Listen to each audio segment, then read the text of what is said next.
সকলকে স্বাগত জানাই ভৌতিক আসরের ১৯ নম্বর এপিসোডে।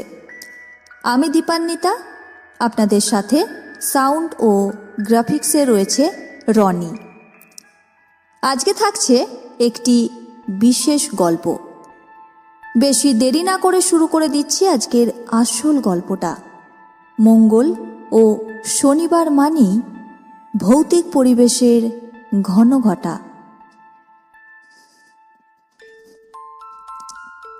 আজকের গল্পের নাম রক্ত পিপাসু ছায়া। অমাবস্যার রাতে যখন নিঃশ্বাসও জমে যায়, তখন অদৃশ্য কোনো শক্তি আপনার চারপাশে ঘুরে বেড়ায়। দরজার ফাঁক দিয়ে যদি হঠাৎ ঠান্ডা বাতাস ঢুকে পড়ে, বুঝবেন আপনার রক্তের গন্ধ কেউ পেয়েছে। পালানোর পথ নেই। নিশিন্দিপুরের জঙ্গলের প্রান্তে দাঁড়িয়ে আছে এক ভগ্নপ্রায় দোতলা বাড়ি। ওটা হলো রঘুনাথের বাড়ি। গ্রামবাসী তাকে তান্ত্রিক বলে জানে, কিন্তু ভয় পায় তার প্রতিহিংসার জন্য। বলা হয় রঘুনাথের মন্ত্রে বন্দী থাকে অশরীরী আত্মারা। তার অবাধ্য হলে বংশ ধ্বংস হয়।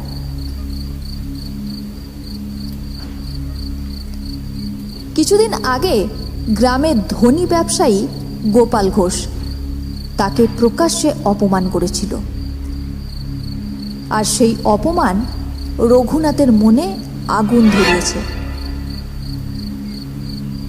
তাই সে ঠিক করল গোপালকে এমন অভিশাপ দেবে যা প্রজন্মের পর প্রজন্ম মনে রাখবে।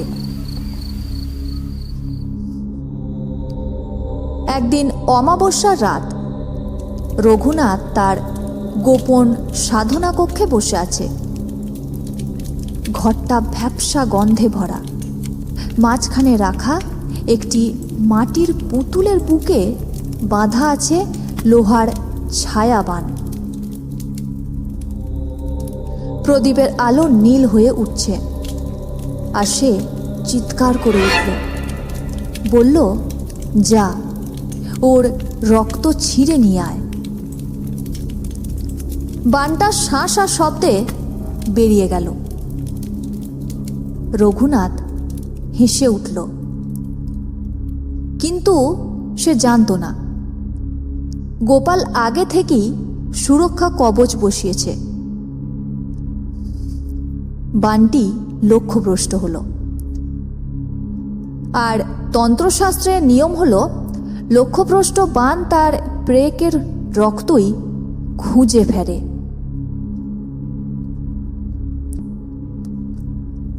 রঘুনাথের স্ত্রী মীরা আর ছেলে অর্ণব তারা ঘুমোতে যাচ্ছিল। হঠাৎ অর্ণবের জ্বরে গা পুড়ে যায়। সে কাঁপতে শুরু করল, আর তার বুকের মাঝখানে অদৃশ্য ক্ষত থেকে রক্ত বেরোতে লাগল। ছেলের এরকম ভয়ঙ্কর দৃশ্য দেখে মীরা আতঙ্কে চিৎকার করল।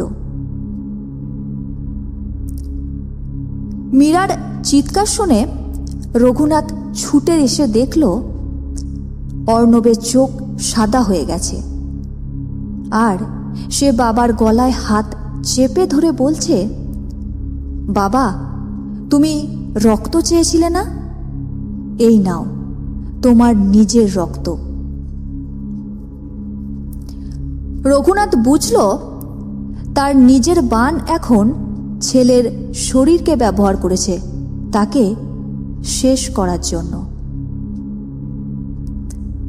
উঠোনে নীল আগুন জ্বলছে। সেই আগুনের মাঝখানে দাঁড়িয়ে আছে এক দীর্ঘ ছায়া, হাতে রক্ত মাখা বান,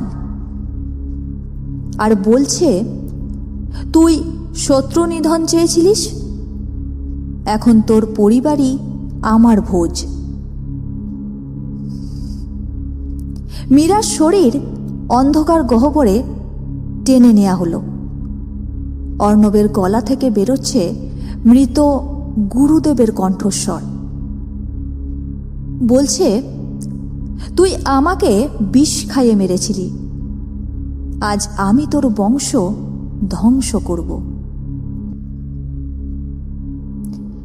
কিছুক্ষণ পর দেখা যায় ঘরের দেওয়াল থেকে রক্ত ঝরছে, আর সেই রক্তে ভেসে উঠছে শত শত মুখ, যাদের ওপর রঘুনাথ অতীতে অভিশাপ দিয়েছিল।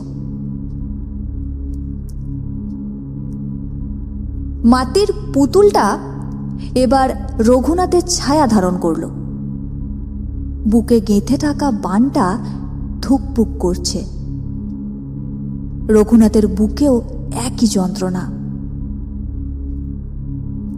শেষে বানটা তার চোখের মণি লক্ষ্য করে ধেয়ে এলো আর বলল, তোর সবচেয়ে বড় শত্রু তুই নিজেই রঘুনাথ।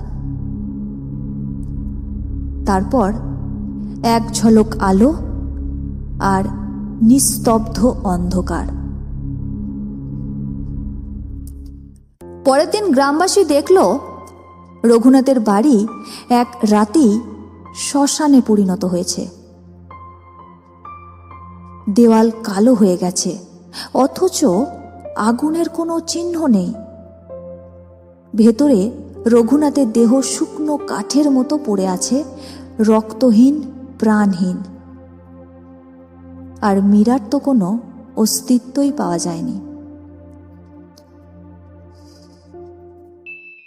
শুনছিলেন ভৌতিক আসরের 19 নম্বর এপিসোড। মঙ্গল ও শনিবার মানি ভৌতিক পরিবেশের ঘন ঘটা। আপনার যদি এরকম কোনো অভিজ্ঞতা থেকে থাকে তাহলে আমাদের জানাতে পারেন 8250163315 এই হোয়াটসঅ্যাপ নাম্বারে। আর গল্প ভালো লাগলে অবশ্যই লাইক ও একটি কমেন্ট করে জানিয়ে দিন কেমন লাগলো। আর সাবস্ক্রাইব করতে ভুলবেন না, আপনাদের সাপোর্ট একান্ত কাম্য।